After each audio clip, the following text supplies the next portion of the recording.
మనకి జీన్స్లో ప్రాబ్లం ఉన్నాయనుకోండి, సో అన్ఫార్చునేట్లీ 2 జీన్స్లో మదర్ నుంచి వచ్చింది, ఫాదర్ ఇద్దరిది ప్రాబ్లం ఉన్నప్పుడు వాళ్ళు ఎర్లీ ఏజ్లో క్యాన్సర్ రావచ్చు. రైట్. ఇంకొక సిచ్యువేషన్లో ఒక జీన్ వీక్గా ఉంది, ఇంకొకటే ఉంది. సో వాళ్ళు కొద్దిగా స్మోకింగ్ చేసినా, కొద్దిగా ఎన్వైరన్మెంట్స్ పొల్యూటెంట్స్కి ఎక్స్పోజ్ అయినా కూడా ఒకటే జీన్. ఇప్పుడు మనకి ద్విచక్ర వాహనం లాగా ఒక టైర్ పంక్చర్ ఉన్నా ఇంకో దాంతో మేనేజ్ చేసుకోవచ్చు. సో ఎర్లీ ఏజ్లో క్యాన్సర్ 2 జీన్స్లో ప్రాబ్లం ఉందంటే మనకి ఆటోజోమల్ డామినెంట్ కండిషన్స్ అంటారు. 2 జీన్స్లో ప్రాబ్లం అయినప్పుడు వాళ్ళకి ఈజీగా ఎర్లీ ఏజ్లో డిసీజ్, మనకి చిన్నపిల్లల్లో చాలాసార్లు క్యాన్సర్ చూస్తుంటాము. 1 ఇయర్ బేబీ, 2 ఇయర్ బేబీకి కూడా మనకి విల్మ్స్ ట్యూమర్ అని కిడ్నీ క్యాన్సర్ రావచ్చు అనమాట. So jeans play lot of impact, but that cannot be controlled. మనం ప్రివెంట్ చేయలేము, but environment can be controlled. So మనం తీసుకున్న ఆహారం కానీ, మనం ఒబేసిటీ, ఊబకాయం కూడా క్యాన్సర్ కారణం ఉండొచ్చు.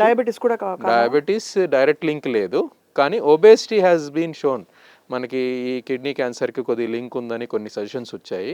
సో మనం ఫిట్ లైఫ్ స్టైల్ మెయింటైన్ చేయడం, దాంట్లో డైట్, మనం ఒక 1 hour physical exercise or whatever ఫామ్లో చేయడము, వీటి వల్ల కూడా మనము హెల్దీ లైఫ్ స్టైల్ మెయింటైన్ చేయడం వల్ల కిడ్నీ డిసీజెస్ జనరల్ అందరికి తెలిసిందే, హార్ట్ డిసీజ్ ఇవి కూడా మనం ప్రివెంట్ చేయొచ్చు. కిడ్నీ హెల్త్ కూడా దానివల్ల మెయింటైన్ చేస్తుంది అన్నమాట.